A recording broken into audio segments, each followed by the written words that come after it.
Amém. Boa noite. Antes de você se assentar, peço que você abra a sua Bíblia no livro de Atos, capítulo 5. Atos, capítulo 5. Nós vamos dar sequência hoje, então, à nossa série de mensagens no livro de Atos e chegamos ao capítulo 5. Nesse primeiro momento, nós vamos ler do verso 1 até o verso 11, mas peço que você mantenha a sua Bíblia aberta nesse texto que nós vamos continuar lendo depois. Atos, capítulo 5, do verso 1 até o verso 11, a palavra do Senhor diz assim. Mas certo homem chamado Ananias, juntamente com Safira, sua mulher, vendeu uma propriedade e ficou com uma parte do valor, e sua mulher também sabia disso. Então ele levou a parte restante e colocou aos pés dos apóstolos. Então Pedro perguntou: Ananias, por que Satanás encheu o teu coração para que mentisses ao Espírito Santo e ficasses com uma parte do valor do terreno? Enquanto possuías não era teu?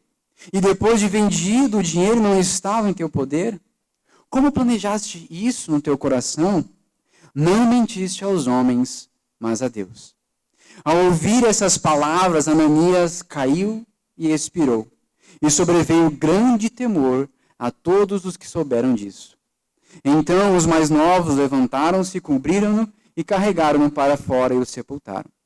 Depois de um intervalo de cerca de 3 horas, chegou também sua mulher, sem saber o que havia acontecido.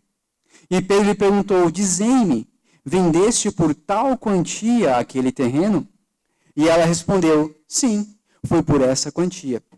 Então Pedro lhe disse: Por que combinaste colocar à prova o Espírito do Senhor? Os que sepultaram teu marido estão lá fora, eles também te levarão. Na mesma hora ela caiu aos pés dele e expirou. Então os mais novos entraram, acharam-na morta e, levando-a para fora, sepultaram-na ao lado do marido. Um grande temor tomou conta de toda a igreja e de todos os que ouviram essas coisas. Feche seus olhos, vamos orar. Senhor, nós te louvamos por esse dia, pelo dia que se chama hoje, em que nós nos reunimos na tua presença, na nossa igreja, a casa do Senhor em nosso meio. Nós te pedimos, tem misericórdia de nós, que nós possamos ouvir a tua voz e a tua palavra através desse texto que nós acabamos de ler. Eu te peço a tua graça e misericórdia sobre a minha vida. Livra-me, Senhor, de fazer qualquer um dos meus irmãos tropeçar. Livra-me, Senhor, de falar qualquer coisa que não está de acordo com a tua santa palavra. Mas que todos nós, como um só corpo, uma só comunidade de fé, juntos nessa noite, possamos ser exortados, ensinados e guiados por Ti, através dessa porção da Tua Sagrada Escritura. Essa é a nossa oração, o nosso pedido, em nome de Jesus. Amém. Amém. Pode se assentar? Então, gente, Lucas, que escreve, para você que não estava aqui no começo, né, quem escreveu Atos foi o evangelista Lucas, do mesmo livro do Evangelho de Lucas. Na hora de montar ali o cânon bíblico, foi colocado João no meio, mas na verdade são 2 livros que compõem uma obra só. O Evangelho de Lucas e Atos são a mesma coisa, uma continuação uma da outra. Mas aqui no capítulo 5, ele ainda está relatando para o destinatário dessa carta o início da Igreja de Cristo. Como que a igreja se iniciou nessa terra? Ele ainda está nessa parte, como nós já lemos no capítulo 4 na semana passada. No final desse capítulo 4, nós vemos que os discípulos, após enfrentarem acusações do Sinédrio, Pedro e João encorajam os seus irmãos. Eles são tomados de coragem e ousadia, ao invés de se esconderem, ao invés de fugirem, ao invés de se calarem. Nós vimos isso na semana passada. Ao invés de clamarem a Deus por misericórdia sobre suas vidas, ao invés de murmurar contra Deus, eles clamam por ousadia, eles clamam por coragem e poder para pregar o Evangelho e a realizar a obra que o Mestre lhes havia confiado. E Deus responde a essa oração. Deus responde a esse clamor. E o resultado é um encorajamento vindo da parte de Deus para os seus discípulos. E milhares de vidas são salvas. No mesmo espírito, então, após isso, eles, assim como lá em Atos 2, eles começam a viver em comunhão e partilhando tudo o que tinham. Eles vendem campos e dão dinheiro para os pobres, mais especificamente ali no final do verso 4, no versículo 36 e 37, é mencionado Barnabé, que vendeu um campo e trouxe todo o valor e depositou aos pés dos apóstolos. Mais tarde nós vamos ver, conforme nós formos caminhando por Atos, que esse Barnabé era um servo fiel e temente a Deus. Nós vamos ver, nós vamos falar sobre ele ainda. Mas, em seguida, aqui no capítulo 5 que nós acabamos de ler, Lucas conta uma história contrastante a esta história de Barnabé. Uma história que começou parecida, começou igual, mas terminou muito diferente. E essa história, a história que nós lemos, a história de Ananias e Safira, que de modo semelhante a Barnabé, venderam um terreno, venderam um campo e trazem o dinheiro aos apóstolos. Mas o que foi diferente dessa vez? Qual foi o erro de Ananias e Safira? No verso 3, nós vemos Pedro questionando Ananias: por que mentiste ao Espírito Santo e ficaste com uma parte do valor do terreno? Será que esse foi o erro? Ficar com uma parte? O termo ficar com uma parte, que está no original, no grego, ele tem o sentido de reter indevidamente. Reter uma parte indevidamente.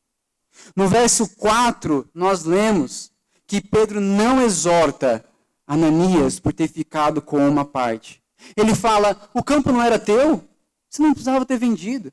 E depois de ter vendido, o dinheiro não estava em tuas mãos? Você não precisava ter dado esse dinheiro para a igreja. Era isso que Pedro estava falando. Então, lendo nas entrelinhas desses dois versos, nós podemos entender que, muito provavelmente, Ananias e Safira tinham prometido dar esse dinheiro do campo à igreja. Eles tinham falado: nós vamos vender um campo igual a Barnabé e vamos dar o dinheiro para a igreja. Talvez entusiasmado ao ver Barnabé fazendo isso. Talvez percebendo em Barnabé uma vívida graça de Deus na sua vida, um amor pelo reino de Deus. Buscavam para si mesmos, Ananias e Safira, prestígio. Buscavam literalmente comprar imagem de santo, imagem de alguém que ama o reino de Deus. Mas a avareza e o seu amor pelo dinheiro falaram mais alto. O texto nos dá a entender que eles tinham planejado de antemão fazer isso. Eles tinham conversado entre os dois: ó Safira, ó Ananias, vamos vender o campo e vamos dar o dinheiro para a igreja para a gente ficar bem na foto igual o Barnabé. Mas vamos dar só uma parte. O resto vamos ficar para a gente, não vamos contar para ninguém. Eles queriam prestígio, mas não queriam a inconveniência de dar o valor todo do campo. Diferente de Barnabé, a preocupação deles não eram os pobres, mas sim o próprio ego, a própria imagem, o próprio orgulho. E quando eles fazem essa coisa tão horrível, Deus condena e fulmina Ananias e ele cai morto ali na frente dos apóstolos. E em seguida, cerca de 3 horas depois, Safira também.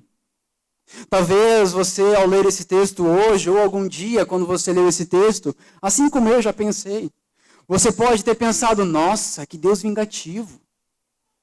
Nossa, que Deus mau. Mas ele não é o dono de todo o ouro, toda a prata? O que ele está preocupado com um pouquinho de dinheiro? Mas a exortação de Pedro para Ananias nos ajuda a entender por que isso aconteceu. O verso 4 diz: não mentiste aos homens, mas a Deus. O verso 5 diz: por que combinaste colocar à prova o apóstolo, o Pedro, a igreja do Senhor, O santo ungido do Senhor? Não. O Espírito Santo de Deus. Por que vocês colocaram à prova o Espírito Santo de Deus? A mentira deles não era contra homens. A mentira deles não era contra os apóstolos, nem contra a igreja. Era contra Deus. Era contra o Espírito Santo. Eles tentaram enganar o Senhor. Eles tentaram enganar a Deus. Talvez eles tinham em mente uma dessas duas possibilidades. Ou eles menosprezavam o conhecimento e a sabedoria e o poder de Deus existente na sua igreja.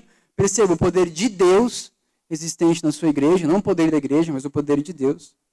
Ou eles acharam que Deus nem ia reparar, nem ia dar bola pelo que eles estavam fazendo.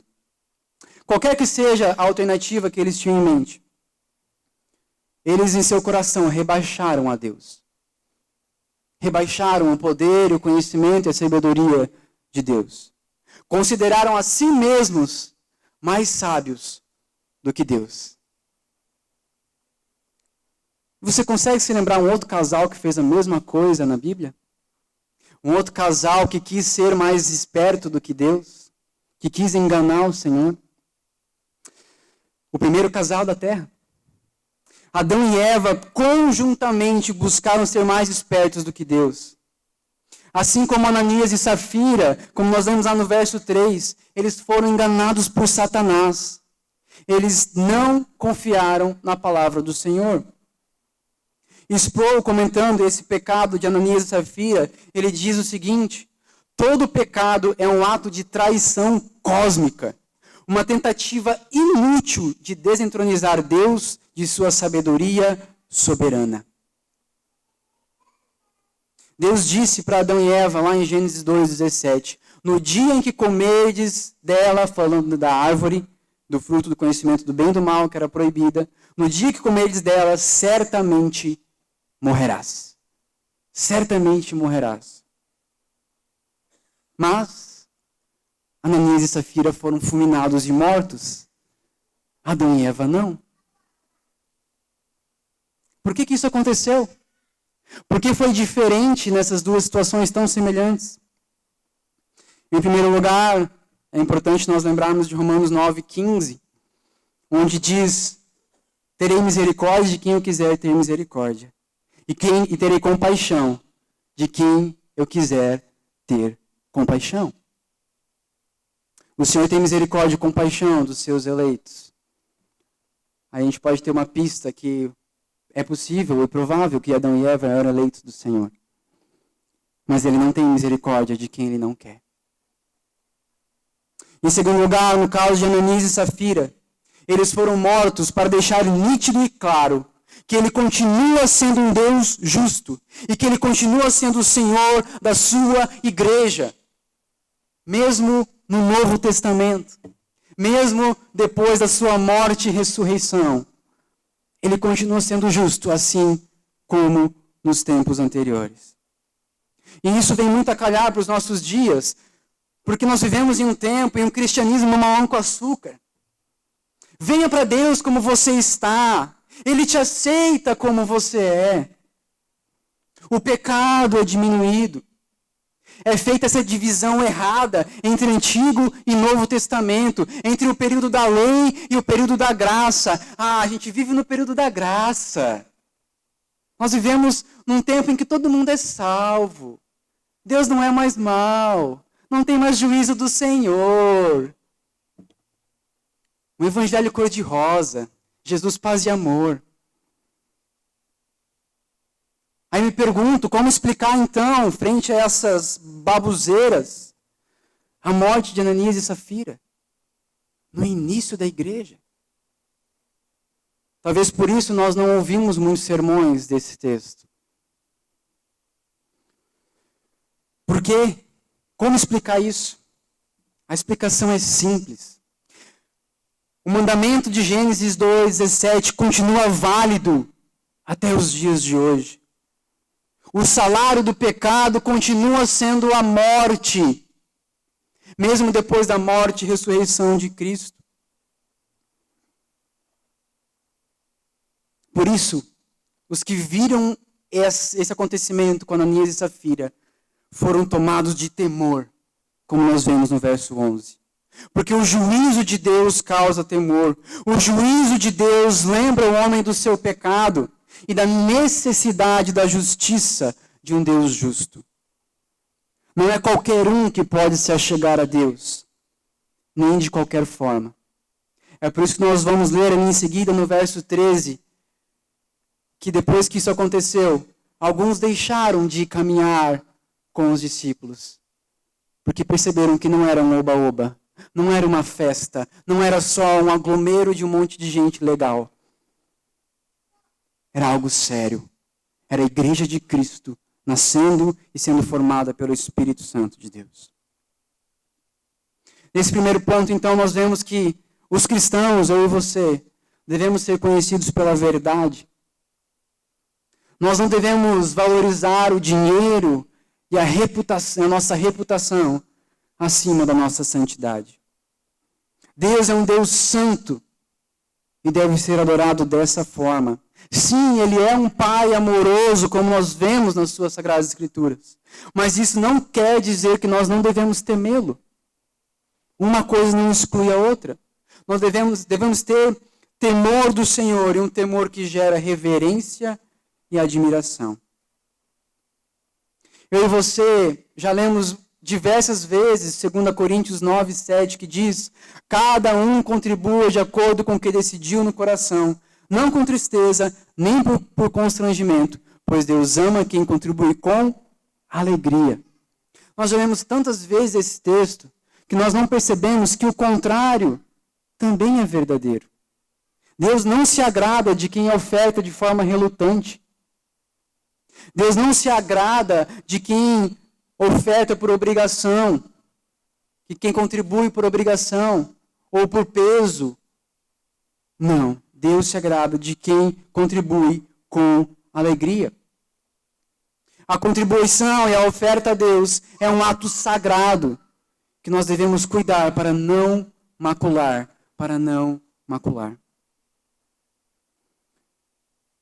De nada vale, por fim, anunciar as nossas boas obras com trombetas.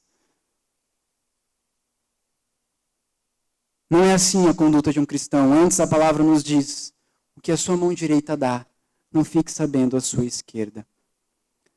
Diferente de Ananias e Safira, devemos ofertar, servir e honrar o nosso Deus com as nossas vidas, humildemente, esperando o reconhecimento do Senhor, quem sabe só no porvir e não de homens. Mas o texto continua. Leia comigo do verso 12 até o verso 32. E diz assim: muitos sinais e feitos extraordinários eram realizados entre o povo por meio dos apóstolos, e eles permaneciam juntos no pórtico de Salomão. E embora o povo os admirasse muito, ninguém mais tinha coragem de juntar-se a eles. Nós acabamos de comentar. Cada vez mais agradava-se ao Senhor, agregava-se ao Senhor grande número de crentes, tanto homens como mulheres, a ponto de os doentes serem levados para as ruas e colocados em leitos e macas, para que quando Pedro passasse, ao menos a sua sombra se projetasse sobre alguns deles. Também das cidades ao redor ia muita gente para Jerusalém, levando doentes e atormentados por espíritos impuros, e todos eram curados. Então o sumo sacerdote e todos que estavam com ele, isso é, o grupo dos saduceus, se levantaram e, tomados de ira, prenderam os apóstolos e os colocaram na prisão pública. Mas, de noite, um anjo do Senhor abriu as portas do cárcere e, tirando-os para fora, disse: ide, apresentai-vos no templo e anunciai ao povo todas as palavras dessa vida. Depois que ouviram isso, eles entraram de manhã cedo no templo e começaram a ensinar. Chegando, porém, o sumo sacerdote e os que estavam com ele, convocaram o sinédrio e todos os líderes religiosos dos israelitas e enviaram guardas ao cárcere para trazê-los. Os guardas foram até lá, mas não os encontraram na prisão. Então, voltando, anunciaram-lhes isso, dizendo: encontramos o cárcere trancado com toda a segurança e as sentinelas em pé junto à porta. Mas quando abrimos, não encontramos ninguém. E quando o capitão dos guardas do templo e os principais sacerdotes ouviram essa palavra, ficaram perplexos por causa deles e pelo que havia acontecido, que teria acontecido. Então chegou alguém e lhes avisou: os homens que puseste na prisão estão no templo, ensinando o povo. Então o capitão foi com os guardas e os trouxe sem violência, pois temiam ser apedrejados pelo povo. E depois de trazê-los, os apresentaram ao sinédrio, e ao sumo sacerdote os interrogou, dizendo: não vos ordenamos expressamente para que não ensinasseis nesse nome, mas encheste Jerusalém desse vosso ensino, e quereis lançar sobre nós o sangue desse homem? Respondendo, Pedro e os apóstolos disseram: é mais importante obedecer a Deus que aos homens. O Deus de nossos pais ressuscitou Jesus, a quem vós matastes, pendurando no madeiro. Sim, Deus com sua destra o elevou a príncipe salvador, para conceder a Israel o arrependimento e perdão dos pecados. E nós, como testemunhas dessas coisas, e também o Espírito Santo que Deus concedeu aos que lhe obedecem. A ideia judaica nesse período da vida, do início da igreja, e já nos tempos de Jesus, era que o Messias, quando viesse, ele iria operar uma grande obra em 3 aspectos, ou os 3 problemas principais. O primeiro era o perdão dos pecados. O segundo era o conhecimento de Deus, por parte, primeiro, dos israelitas, dos judeus e depois do mundo inteiro. E, em terceiro lugar, o estabelecimento do reino de Deus na terra. Essas eram esperanças de todos os judeus que acreditavam e esperavam a vinda do Messias. Por esse motivo, por exemplo, que mesmo com os milagres e a ressurreição de Jesus, os sacerdotes e muitos judeus não criam que Cristo era o Messias. Por quê? Porque ele morreu. O Império Romano continuava a dominar o povo escolhido de Deus. A sua ideia, a ideia desse povo, então, era que com a vinda do Messias, Israel ia ser remida, perdoada dos seus pecados, ia conhecer a Deus intimamente, ia viver num reino, nesse mundo, reinado por Deus, um reino de paz. E não era isso que eles estavam vendo, não era isso que eles estavam experimentando. Até mesmo os próprios discípulos tinham essa mesma expectativa. Apenas após a ressurreição de Cristo, eles passaram a entender o verdadeiro ministério de Cristo e como as coisas passariam a ser. No livro de Atos, capítulo 1, dos 6 a 8, nós lemos o seguinte: e os que se haviam reunido perguntaram-lhe: Senhor, é este o tempo em que restaurarás o reino para Israel? Olha a pergunta dos discípulos. É nesse tempo, é agora que você vai restaurar o reino de Israel? Ele lhes respondeu: não vos compete saber os tempos ou as épocas que o Pai reservou por sua autoridade, mas recebereis poder quando o Espírito descer sobre vós, e sereis minhas testemunhas, tanto em Jerusalém, em toda a Judéia e Samaria, e até os confins da terra. Num primeiro olhar, numa primeira leitura, parece que Jesus não responde para eles a pergunta deles. Mas alguns estudiosos afirmam que Jesus, em outras palavras aqui, estava respondendo o seguinte para os discípulos: sim, eu vou restaurar Israel. E isso será feito por meio de vocês, por meio do testemunho, do martírio de vocês, por toda a terra. Com isso, Jesus estava dizendo que o reino de Deus, o novo Israel, já está inaugurado, já começou. Ele está na igreja santa do Senhor. Mas a nova Jerusalém, a Jerusalém escatológica e gloriosa, onde todos nós viveremos, essa está reservada para o fim. Esse é o famoso já e ainda não. Sim, o reino de Deus já está aqui entre nós, mas ainda não em plenitude, ainda não com toda a sua glória. Então, das 3 expectativas judaicas que nós vimos antes, nós podemos entender que todas elas são cumpridas em Cristo. O perdão dos pecados por meio do sangue de Cristo, o sacrifício derradeiro, o conhecimento de Deus declarado na pessoa de Cristo, o Verbo que se fez carne e habitou entre nós e se revelou a nós. E por fim, o estabelecimento do reino de Deus, inaugurado na igreja de Cristo, mas que ainda não está consumado. Tendo isso em mente, nós podemos entender tendo isso em mente, nós podemos entender melhor o tempo em que os discípulos viviam e também o tempo em que nós vivemos. Nós vivemos nesse tempo, o tempo do já e ainda não. E o que deve ser feito nesse tempo, Daniel? O que há para ser feito nesse período? Em outras palavras, usando outra metáfora, o jantar das bodas já está servido. Nós devemos anunciar e chamar os convidados do nosso Senhor para vir e cear conosco. É tempo de anunciar, é tempo de testemunhar. É isso que nós devemos fazer durante esse período. E é isso que os discípulos fizeram ousadamente.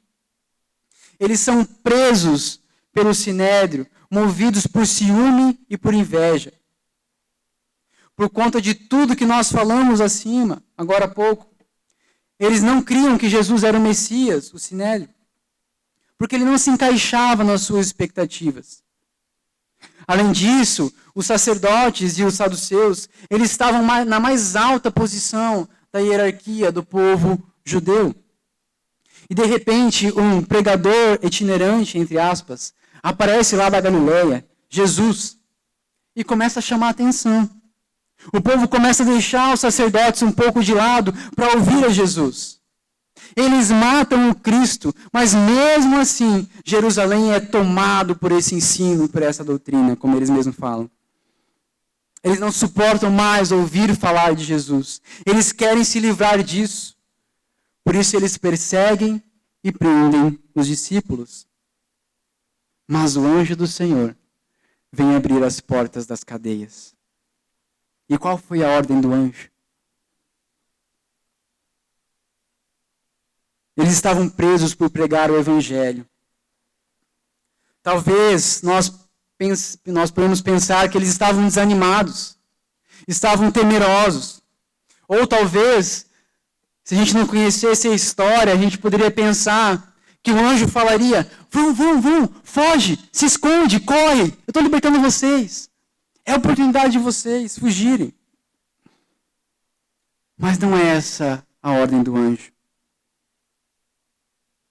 O anjo ordena para que eles façam a mesma coisa que os levou a serem presos. O anjo fala: ide, apresentai-vos no templo e anunciai ao povo todas as palavras dessa vida. Vão depressa realizar a obra para a qual vocês foram chamados. Façam aquilo que é mais importante na vida de vocês. Anunciem as palavras da vida eterna em Cristo Jesus. E foi isso que eles fizeram. Eles foram ao templo logo ao amanhecer, logo que o templo abriu, e anunciavam ousadamente as palavras do Evangelho. Mesmo que há pouco eles tinham sido ameaçados e presos. Quando eles foram, então, mais uma vez, chamados pelo Sinédrio e interrogados por ele, confrontados sobre sua, entre aspas, desobediência civil, eles, tomados de convicção do seu ministério e da importância da sua mensagem, da mensagem de Cristo, eles respondem: é mais importante obedecer a Deus que aos homens. Eu e você, assim como os discípulos, meus queridos, Somos chamados a sermos testemunhas fiéis do Evangelho de Cristo.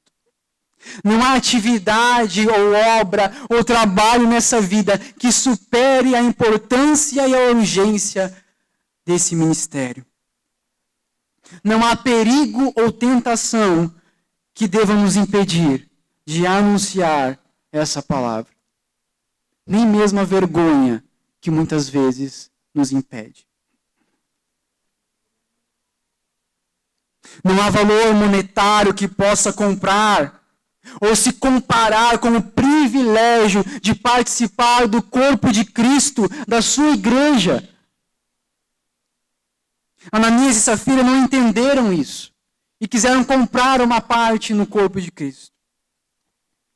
Não há valor que possa se comparar. E como nós faremos isso? E eu respondo, não somos nós que fazemos. É o Senhor que faz através de nós. É o Senhor que nos livra das nossas cadeias, para que possamos testemunhar desse Evangelho. Seja a cadeia qual for na sua vida, falta de tempo, excesso de Instagram, excesso de redes sociais, vergonha, pouco tempo debruçado, orando e lendo as palavras do Senhor. Ora ao Senhor para que Ele te liberte dessas cadeias que tem lhe privado de anunciar a mais maravilhosa mensagem desse mundo.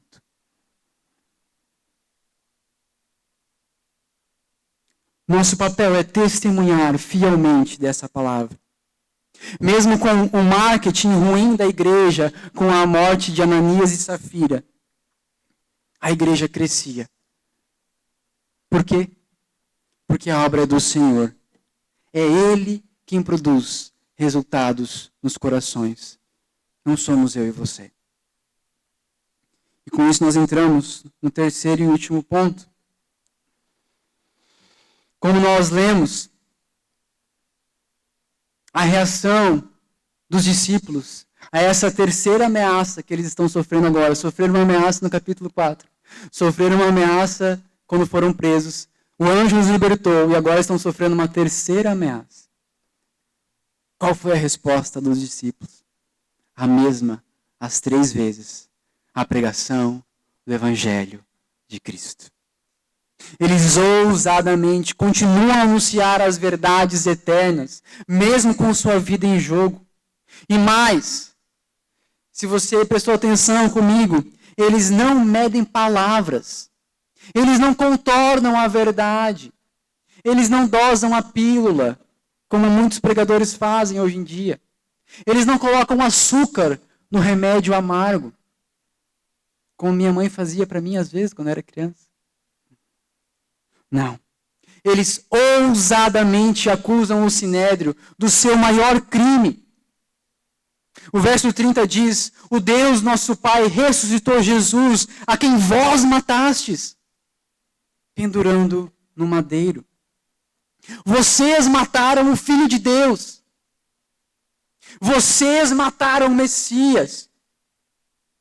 Vocês mataram o Filho de Deus, o Deus de nossos pais. Mas no verso 32 ele fala, e nós somos testemunhas dessas coisas, e também o Espírito de Deus, que Deus concedeu aos que lhe obedecem. Em outras palavras, ele está dizendo, nós, porém, diferente de vocês, seus assassinos, os apóstolos, nós somos testemunhas desse Deus. Somos testemunhas do Messias por meio do Espírito Santo. Olha a ousadia. Olha a ousadia. Em outras palavras, o que eles estavam dizendo é, vocês, sacerdotes que se dizem conhecedores e pregadores das verdades de Deus, que se dizem filhos de Abraão, vocês mataram o Messias aguardado por milhares de anos. Vocês cometeram um pior pecado que qualquer homem poderia cometer. Nós, porém, somos testemunhas desse Messias que vocês mataram, mas que Deus ressuscitou dentre os mortos. A reação do Sinédrio não poderia ser outra frente a essa acusação, com tamanha coragem. Como nós vemos no verso 33, ouvindo isso, eles se enfureceram e queriam matá-los. Queriam matá-los. Mas, como nós já falamos, a obra do reino de Deus não é de homens, é uma obra do Senhor. Não há homem que possa impedir a obra do Senhor, ou de controlar, ou de decidir o seu rumo. Leia comigo do verso 34 até o 40. Então, certo fariseu, chamado Gamaliel, doutor da lei, respeitado por todo o povo, levantou-se no sinédrio e mandou que aqueles homens saíssem por um momento. E prosseguiu, dizendo: homens israelitas, tende cuidado com o estáis para fazer a estes homens. Porque há algum tempo surgiu Teudas, dizendo ser alguém. A ele se ajuntaram uns 400 homens, mas ele foi morto. E todos os que lhe obedeciam foram dispersos e reduzidos a nada. Depois nos dias do recerceamento, surgiu Judas, o galileu, e desencaminhou muitos que o seguiam. Mas ele também morreu, e todos que o obedeciam foram dispersos. Agora vos digo, afastai-vos destes homens, e deixai-os livres, pois se esse projeto ou essa obra for dos homens, se desfará. Mas, se é de Deus, não podereis derrotá-los, para que não sejais achados combatendo contra Deus. Então concordaram com ele, e chamando os apóstolos, aplicaram-lhe açoitadas, e ordenaram que não falassem em nome de Jesus. Então o soltaram. Gamaliel, que é citado aqui, era um respeitado mestre da lei do seu tempo. Ele era um fariseu. Ele era muito conhecido por sua erudição, tanto que fala aqui que ele era um doutor da lei. E ele era respeitado por seus bons conselhos, muitas vezes equilibrados, como nós acabamos de reparar aqui nessa leitura. Paulo, o apóstolo Paulo, foi um dos alunos ou discípulos de Gamaliel. E nesse tempo, Paulo ainda era um fariseu. Ainda não era um filho de Deus chamado pelo Senhor. Gamaliel, então, se levanta no meio do sinédrio, pede para os apóstolos se retirarem por um tempo, aí já começa a sabedoria, e acalma a situação. Ele se lembra de duas outras revoltas que tinham acontecido naquele tempo. Teudas e Judas. Sobre Teudas nós sabemos pouca coisa. Existem vários Teudas na história, era um nome muito comum. Então é difícil nós sabermos exatamente o que aconteceu. Mas Judas, como nós temos mais detalhes aqui nesse relato de Atos 5, nós podemos relacionar ele a outros historiadores que dizem que foi um homem que incitou o povo a não pagar impostos a Roma. Tanto que fala que aqui que era no tempo do ressarciamento e durante esse período eram cobrados impostos. Judas, então, teria sido precursor de um grupo chamado os Zelotes, que era um partido de resistência a Roma. E um partido bastante violento, que cometia assassinatos. E o conselho de Gamaliel foi o seguinte: lembre-se desses dois movimentos. Os seus líderes foram mortos e logo em seguida esse movimento se dissipou. Ele diz o seguinte: deixa rolar, deixa acontecer. Se não for de Deus, vai acabar em nada. Por quê? Porque Jesus já estava morto. Eles tinham matado o líder desse movimento. Em outras palavras, Gamaliel está dizendo o seguinte: se for de homens, se for algo que veio da cabeça desse Jesus, ou se for algo que esses discípulos aí estão inventando, logo vai acabar. Mas se for de Deus, vai perdurar. Em primeiro lugar, é importante nós ressaltarmos que esse conselho de Gamaliel não é aqui uma regrinha para a gente descobrir aquilo que é de Deus e aquilo que não é. Não é um teste fidedigno. Nós vemos muitos intentos, muitas obras visivelmente malignas que prosperaram e que prosperam até hoje. Nós temos, por exemplo, o islamismo. Nós temos o gnosticismo, que desde a época do início da igreja surgiu e tem até hoje perdurado. E tantas outras heresias que nasceram no coração dos homens, mas que perduram até hoje. Então, nesse ponto específico, Gamaliel não foi sábio. O seu conselho não é fiel. Mas a segunda parte do conselho de Gamaliel é bastante sábia. Leia comigo de novo o verso 39. Se é de Deus, não podereis derrotá-los, para que não sejais achados combatendo contra Deus. Qual era a diferença entre Teudas e Judas para os apóstolos? O que fez com que essa obra prevalecesse e o movimento de Judas e Teudas não prevalecesse? É que essa obra, essa mensagem, era uma mensagem de Deus. Cristo, o seu líder que foi morto, era o Deus encarnado entre nós. Teudas e Judas eram apenas homens fazendo revoluções. A obra de Deus, ela continua e vai continuar enquanto Deus ordenar. Essa é a grande diferença. Não há quem possa resistir. Enquanto que o movimento de Teudas e Judas morreu e se dispersou com a morte dos seus líderes. Cristo foi morto, mas a sua mensagem continuou a ser espalhada, continuou a ser anunciada até os dias de hoje. Toda Jerusalém tinha sido tomada pelo nome de Jesus. De forma semelhante, os apóstolos foram martirizados. Eles poderiam pensar, agora vai acabar. A primeira geração dessa seita aí morreu, agora vai acabar. Mas não, a chama se acende ainda mais. Quase não saiu. Simão, André e Felipe foram crucificados. Pedro foi crucificado, mas ele pediu para ser crucificado de cabeça para baixo, porque não se achava digno de morrer como seu mestre. Tiago, o menor, foi apedrejado. Tiago, o justo, Tadeu, Mateus e Tomé foram mortos ao fio de espada, ou de lança, ou de machado. Matias foi queimado na fogueira. Paulo e Bartolomeu foram decapitados. João morreu isolado na ilha de Patmos.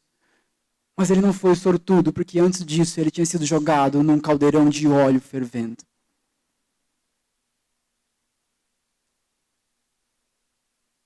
Mas a história nos conta que não apenas os discípulos foram mortos, mas eles foram mortos pregando o evangelho de Cristo até o último minuto, convictos da sua mensagem, da sua fé. Nós lemos também e sabemos que a obra da igreja de Cristo continuou. A mensagem foi e ainda é pregada até os dias de hoje. Gamaliel estava certo nisso. Não há quem possa impedir a obra de Deus. Não há quem possa remover a convicção e a fé dos corações daqueles que são alcançados pelo Espírito de Deus.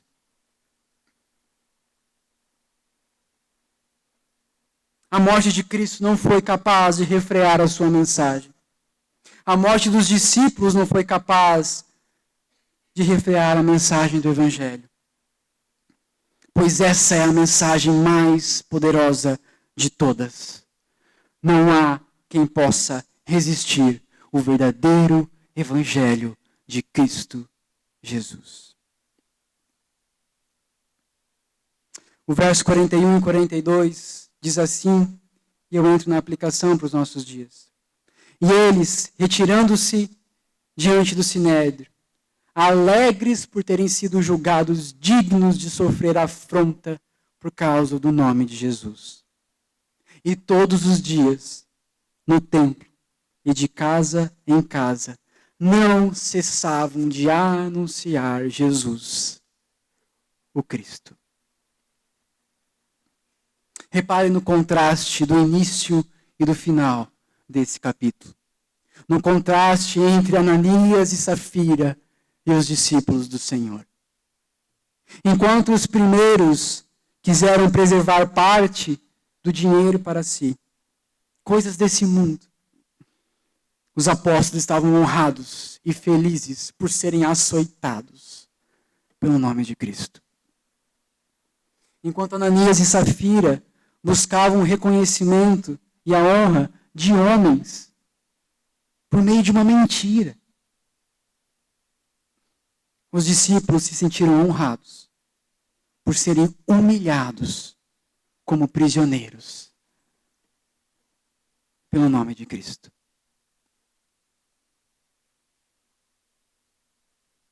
A pergunta que nos resta é: qual exemplo devemos seguir? Qual atitude agrada mais o Senhor? Qual coração agrada o nosso Mestre? Certamente não é um coração preso nas coisas desse mundo. Não é um coração que retém para si aquilo que pode ofertar. Não é um coração que vive enganosamente com o objetivo de se beneficiar nessa vida, nas coisas desse tempo presente. Mas certamente é um coração que entende onde está o verdadeiro valor dessa vida, como diz o anjo, e da vida vindoura. Não nas coisas desse mundo, não no que podemos ter ou adquirir, mas no tesouro celestial, onde a traça e a ferrugem não corroem. Não na honra que nós podemos obter de homens, mas no poder do Evangelho de Cristo, morto por cada um de nós, na honra de sermos encontrados fiéis a esta mensagem, pela misericórdia do Senhor nas nossas vidas. Na honra de um dia,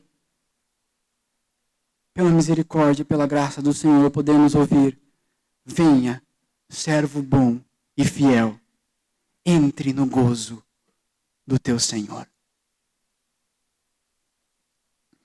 Por isso eu nos pergunto nessa noite, nós temos consciência e entendimento da importância do ministério de Deus dado a nós? Nós temos entendido que o nosso trabalho mais importante nessa terra e nas nossas vidas é pregar o Evangelho do Senhor? Nós temos entendido que a Igreja de Cristo é o melhor investimento que nós podemos fazer nessa vida?